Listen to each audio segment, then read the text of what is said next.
knows? What evil lurks in the hearts of men?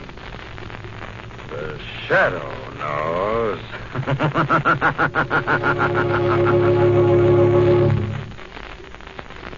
Once again, the thrilling adventures of the shadow, the hard and relentless fight of one man against the forces of evil. These dramatizations are designed to demonstrate forcibly to old and young alike that crime does not pay. Now here's important news for all college men interested in flying. How would you like expert training at the Navy's famous Pensacola, Florida Flight Training School, the Annapolis of the air? Well, for the first time since the war, the Naval Aviation Cadet Training Program is open again. Once more, those Navy wings of gold, the ensign's commissions, and the high pay are being offered to qualified young men.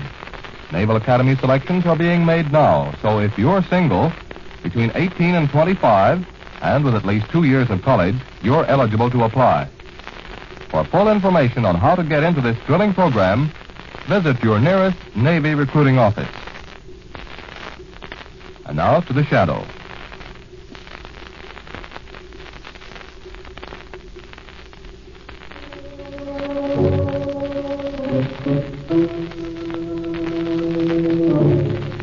The shadow, who aids the forces of law and order, is in reality Lamont Cranston, wealthy young man about town.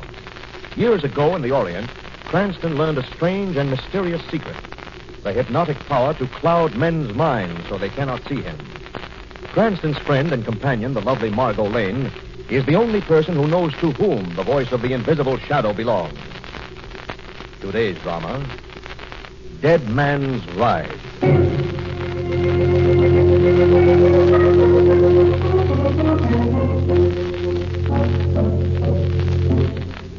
On a rise of land, overlooking a secluded valley, stands the elegantly appointed one-story manor house of Roundville, the celebrated horse farm of wealthy George and Helen Warren. This late afternoon, we find a tired, somewhat nervous woman talking low and insistently, while a doctor listens attentively. No, it isn't exactly a happy marriage. George and I have never been in love, in the true sense of the word. My stepfather was wealthy and ambitious socially, and he wanted me to marry George because of the prestige of the Warren name. I see. Now, suppose you tell me something about your stepfather's death.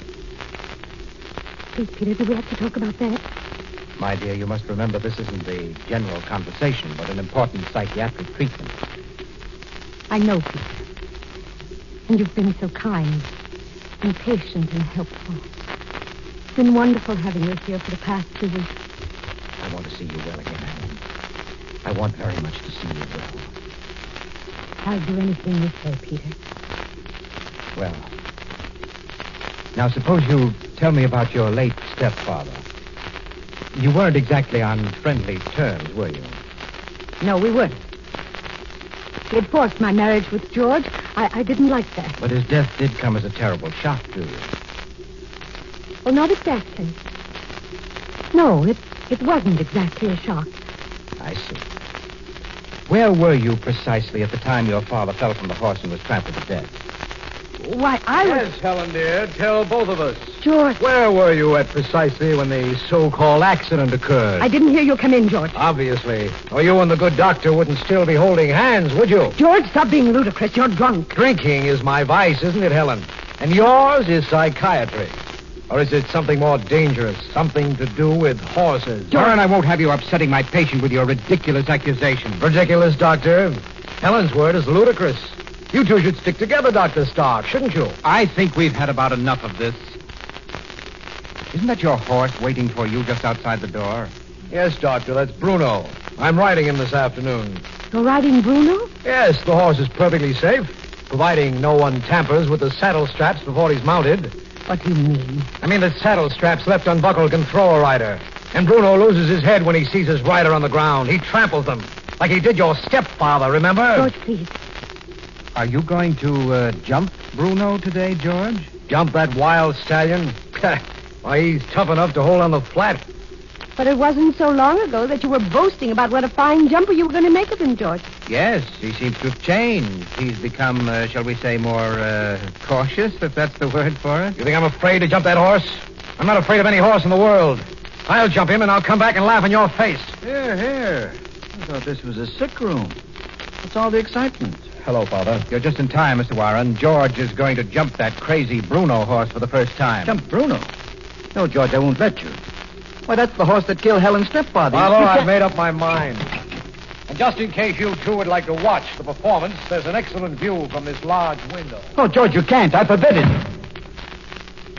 Fool. He'll kill himself. I don't think so, Mr. Warren. He's a fine horseman. There he goes. I must say he seems to be handling him well. Yes, Say, he's heading for the wall. Hmm? He's going to jump the wall. No, he can't. Not an untrained horse. George! No! No! There he goes. No! He's stomping him! He's...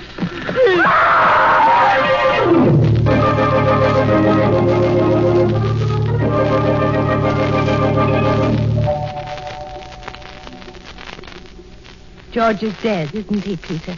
I'm afraid so, Helen. Mr. Warren rushed him into town to a doctor he knows, and he just phoned to say that George had passed away there without regaining consciousness. No. I should have gone with him. I just didn't feel up to it. Of course you didn't. You can't go anywhere until you're strong. Peter, do you think I'll ever be strong again? I'm sure you will, my dear. All you need is rest and quiet. Terrible to say this, I know. But it will be more peaceful here now that George is gone, won't it, Peter? Yes, I think it will. It will be a lot more peaceful here from now on. Dr. Starr, Oh, Miss Hodges. the sedative is ready, Doctor. Yes, thank you, Nurse. Helen, my dear, Miss Hodges is going to give you something to quiet your nerves so that you'll feel better in the morning. Thank you. Here you are. Drink it all down, Mrs. Warren. That's fine. Now, lie back. Close your eyes. That's it. Come on, Nurse. Leave her alone for a while. Yes, Doctor.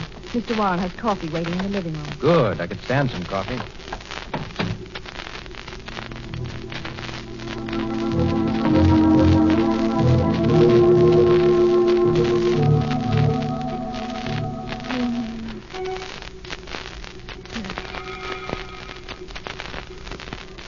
George is dead. Bruno killed me. Bruno killed my father, too. The horse killed both of them. What? Horse? What?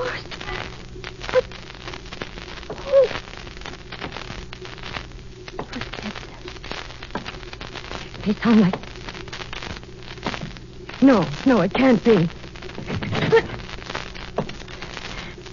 Who's there? Hello, Helen. No, go away. I've come back.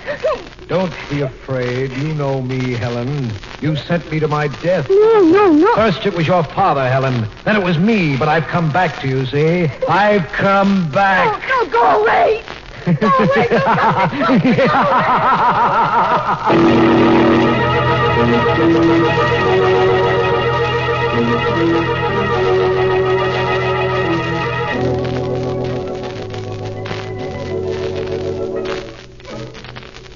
This calls for careful thinking, Margot. A slip might prove fatal. Lamont, why not just throw in your hand and admit that I'm a better General player than you are? Huh. Cranston never gives up. Besides, I'm going to win this game. There. Now, let's see what you can do with the 10 of spades. Gin. Gin. See, that puts me out with, 112. Oh. 112 to nothing. Sounds like Notre Dame versus Slippery Rock teachers. Maybe we ought to try some other game. Oh, the doorbell. Now, who'd be calling at this hour? Yes? You must pardon the intrusion, but I was told I could find Mr. Cranston here. Lucius Warren, isn't it? Well, won't you come in, sir? Thank you. This is Margot Lane, Mr. Warren. How do you do, Mr. How do you Warren? do? Mr. Warren and I met at the horse show last winter, Margot. His son, George, wasn't it? Went home with most of the top prizes. Say, how is George? He's dead, Mr. Cranston. Oh, I'm sorry. thrown from a horse and trampled. Terrible shock. Yes, Mr. Cranston. Terrible shock. But a man of my age learns to. But it's his wife, Helen, I'm worried about. Worried? You see, her father died in precisely the same manner a short time ago. I see. Helen never quite got over it. She insists that George's ghost has appeared. Cranston, I need your help. My help, Mr. Warren. Wouldn't a psychiatrist... We have a psychiatrist attending her, Dr. Stark. It's at his suggestion that I'm here now. I'm afraid I don't understand. This, ghost, Mr. Cranston. Helen swears she's seen it, heard it. Dr. Stark says if the situation continues, Helen will... How dreadful. No one else at Roundville has seen or heard anything? No one. Because it's non-existent. Practically all ghosts have the same distinction. But I still don't see... Mr. Cranston, if you should tell Helen that the ghost isn't there... It might convince her, is that it? Yes, I see what he means. Then you'll come? Under the circumstances, I find it almost impossible to refuse.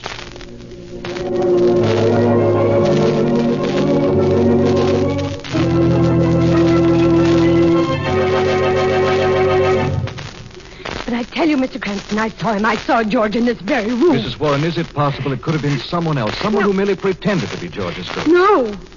It was George. I'm certain. I'd know his voice anywhere. He was sneering at me, accusing me. Mr. Cranston, I'm afraid I must ask you to go now. Mrs. Warren is under a terrible strain. I realize that, Dr. Stark. I've just one more question. Mrs. Warren, you say the ghost was accusing.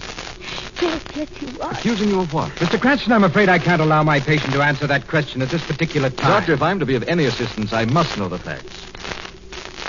Well, Mrs. Warren, of what did the ghost accuse you?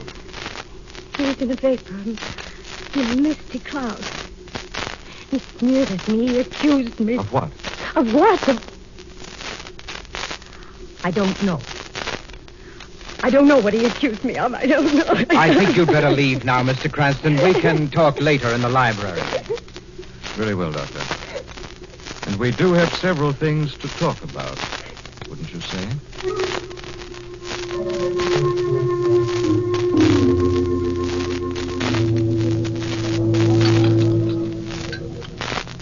Coffee, Miss Lane?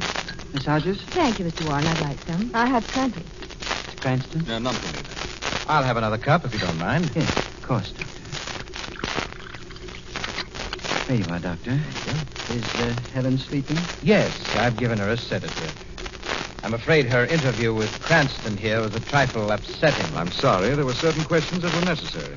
Well, in the future, I'd appreciate your asking me all the questions you find so necessary. I don't think that any of you realize just how close Helen is to a complete, incurable breakdown. But she seems so much better the last few days, Doctor. When I require your medical opinions, nurse, I'll let you know. Meanwhile, I suggest that you go to your patient. Oh, surely Miss Hodges can drink her coffee first, Doctor. Thank you, Mr. Warren. I'll just take my coffee with me. Really, Stark, aren't you a little severe with Miss Hodges? Well, I suppose so. I didn't mean to be so irritable. It's just that this case baffles me. It's late. I suggest we all retire. Yes, very good idea. I've suddenly become quite sleepy. Strange that I should get sleepy after 2 cups of coffee. Yes, Doctor. Most strange.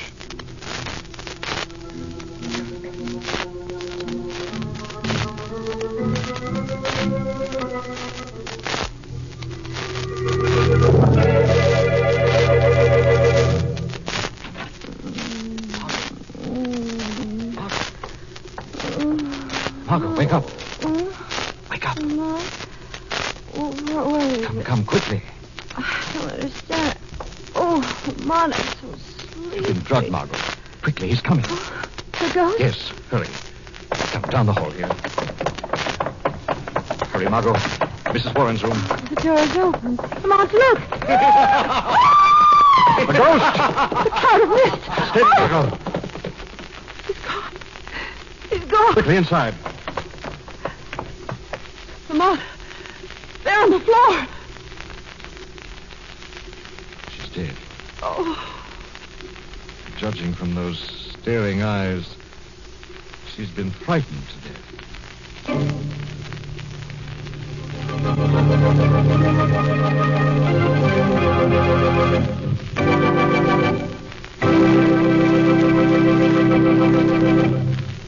return to the shadow in just a minute. A lot of Americans fought for it in the 18th century, the 19th century, and just a couple of years ago in the Second World War. Fought for it and died for it. For what? Why, for the right of all American citizens to have a voice in saying how and by whom they shall be governed. From lodge officers right on up to the President of these United States. Well, that's swell, you say. We're grateful. We wouldn't live in a land where we couldn't cast that secret ballot. We'll keep that right for ourselves and for our children, even if it means fighting for it again. And so, what do we do with this precious right to vote? Well, the last time we had a presidential election in these United States, just over half of the eligible voters took time out to go to the polls. What happened to the rest of us? Well, let's take the case of Joe Smith. He looked at it this way.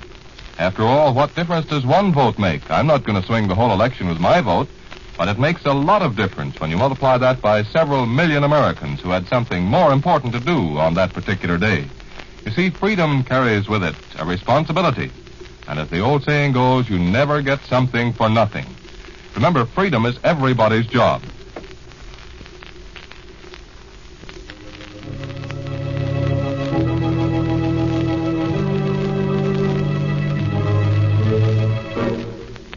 Margot and Lamont have come to the Warren country home to investigate a strange, ghost-like apparition of a man on horseback, which has just taken another life in the Warren household. No, go away, no. It's all right, Helen. It's all over. Yes. It's all over, Doctor. Except for discovering who murdered Nurse Hodges. Murdered, Mr. Cranston? But she... She was frightened to death, Mr. Warren. In the eyes of the law, any death directly caused by the commission of a crime is a homicide. Look here, Cranston, what are you suggesting? Dr. Stark, real ghosts, if there are such things, don't usually go around slipping drugs, sleep-inducing drugs into coffee pots. Drugs? Exactly, Mr. Warren. So that we'd all be asleep while the ghost came calling on Mrs. Warren. But Miss Hodges drank coffee. Yet she was awake when the ghost appeared. The nurse's coffee is still here, untouched. There's her cup right next to Dr. Stark's little box of sedatives. Wait a minute, Cranston. Are you implying that I put a drug in the coffee? I'm implying nothing, Doctor. And as for my assumption, it's a simple matter to find out if that coffee contains a drug. We'll have it analyzed at once. But Cranston, why should... Doctor, look out. The nurse's coffee. You knocked it over. Oh, dear, how awkward of me. Yes, Doctor. Awkward is just the word I would use. Come, Margot, walk me down to the mailbox, will you? The mailbox? Yes, I wrote a letter while I sat up waiting for our ghost last night. I'd like to mail it. While we're at it, we can drop over to the stables.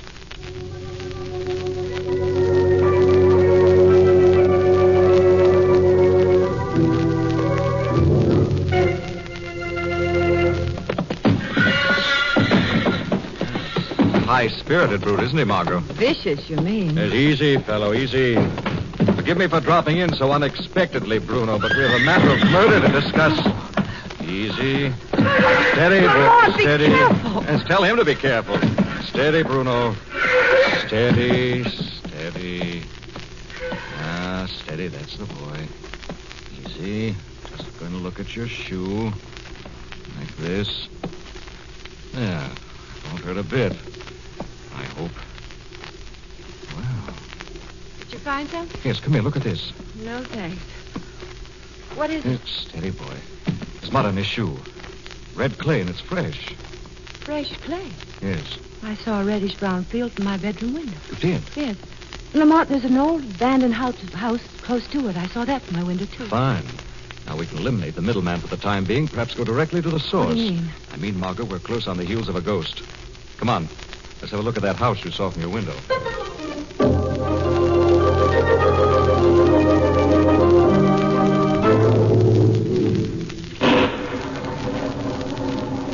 It's a dismal-looking place, isn't it? Yes, it's certainly no answer to the housing shortage. Come on, let's go in. What is it, Margot? Lamont, a light. I could swear I saw a light through that door. Flickered for an instant and then went out. Lamont, someone's in there. There's cigarette smoke. Someone's in here, all right. Light you saw flicker must have been a match. Lamont, Over there. There's something moving. Steady, Margot. I'll go see. Oh, it's just an old piece of wallpaper hanging from the wall. Oh. Lamont, it's flapping. Someone must have opened the door. Lamont, something's grabbing me. Ah!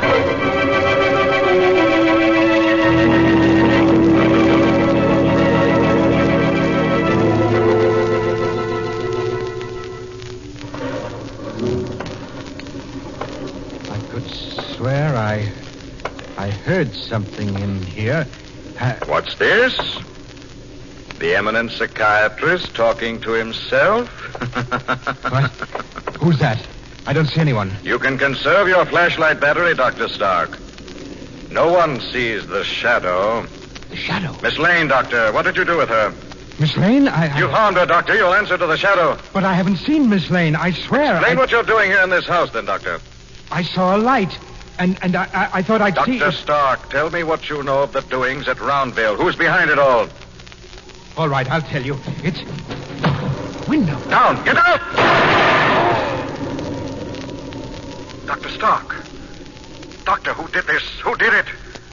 I found his hiding place.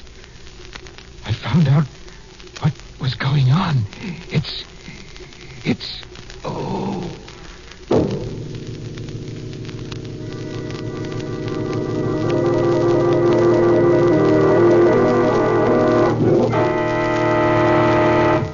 A letter, Miss Lane. What was in that letter mailed from Roundville? I don't know. What was in the letter Cranston mailed from Roundville? I insist that you tell me. And I insist that you untie me, Mr. Warren. Untie you, Miss Lane? Really, I'm afraid you don't appreciate the situation. We have drama here, Miss Lane. And suspense. And perhaps violence. You're insane. No, Miss Lane. Helen's the one who's insane. You know Helen. She's my daughter-in-law. It's all part of the plan, you see. Plan? What plan, Mr. Warren? The letter, Miss Lane. What did Cranston have to say? I tell you, I don't know. I don't know. You mean you've forgotten, don't you, Miss Lane? Conveniently forgotten. That's all right. I have a way of refreshing your memory. What are you going to do? I'll show you. Curling iron. Red hot and ready to use. Wonderful stimulant for absent-minded girls. No. I'm afraid I'll have to use it. Unless you decide to tell me about the letter. But I don't know. No. Don't come any closer. No. You heard what she said, Warren. Who's there? I'm close by you, Warren. Oh, the shaft. Put that iron down, Warren. Put it down, I say. It was a clever scheme, wasn't it, Warren? A daring plan. What do you mean? Your plan to drive Helen insane. You were the one who put the drug in the coffee so that everyone would sleep through the ghost's appearance. Everyone except Helen, of course. No, you're wrong. First you tried to make her believe she murdered her father, didn't you, Warren? No, Then when that failed to drive her mad, you hit upon this plan, didn't you? A ghostly plan to deprive her of her sanity. And all because you were greedy. That's not true. Everyone thought the aristocratic Warrens were rich. No one but you and your son knew that it was Helen who had the money, and you knew that if Helen were declared insane, her husband would gain legal control of her fortune. Her husband? But he's dead. George is dead. Is he? Look here. All right, come out. You don't have to pretend to be dead and a ghost any longer. George, how did they find you? Where am I? What happened? You just received a little tap on the head, George. You'll recover. Which is more than can be said for Dr. Stark lying upstairs dead with your bullets in him. Shadow, you hurt George. You hurt my son. He's got a gun. I'll kill you. Drop that gun, Warren. I'll kill you. Father, I'm in your line of... I've killed him. My son. I've killed him. And this time it's real. The evil suffer by their own wicked devices, Warren.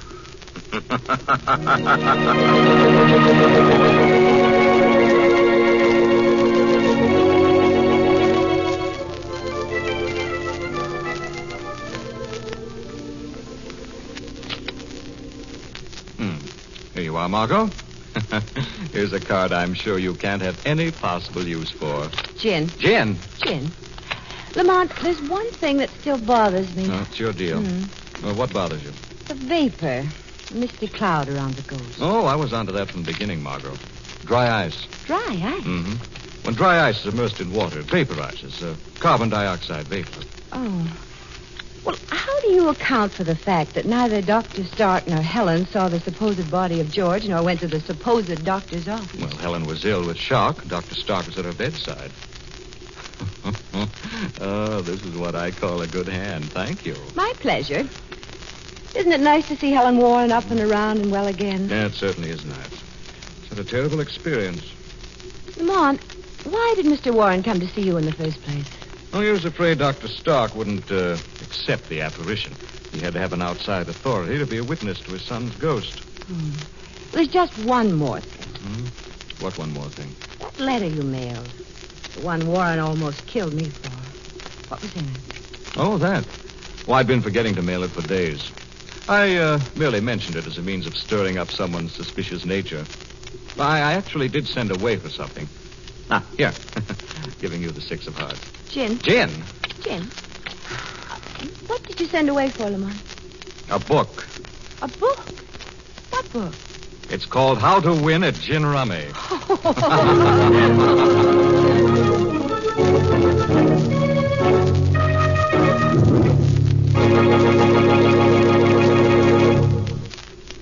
We'll return to the shadow in just a moment.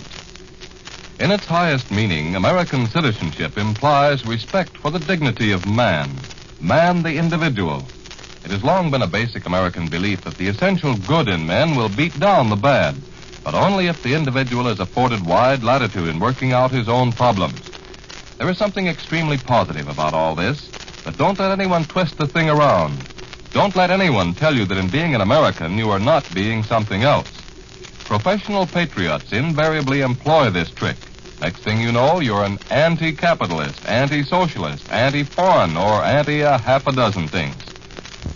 Free, intelligent individuals have no difficulty arriving at sane, satisfactory conclusions, whether Frenchmen or Chinese, Christians or Jews, employers or workers, white or black. Free men are strong men, and a nation of free men is a strong nation. Now back to the shadow.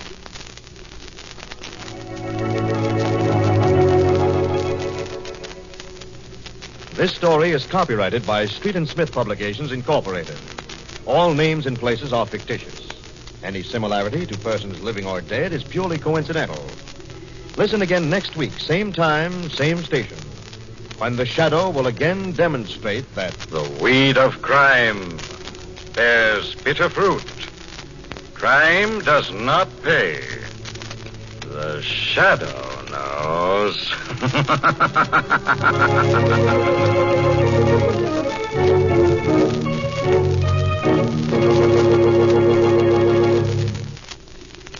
Next week, same time, same station, another strange and thrilling adventure in the Shadow's daring battle against the forces of evil. Suppose you are driving along peacefully and suddenly one of those extra loud horns is blasted at you by an impatient driver who's in a hurry to get around you or make you hustle up too. Does it get your goat? Well, that's understandable, but let them blow their horns. Let them pass you. Let them have the right of way if need be. Let them live, and keep living yourself. The part of Lamont Cranston was played by Brett Morrison, Margot by Grace Matthews. This is the Mutual Don Lee Broadcasting System.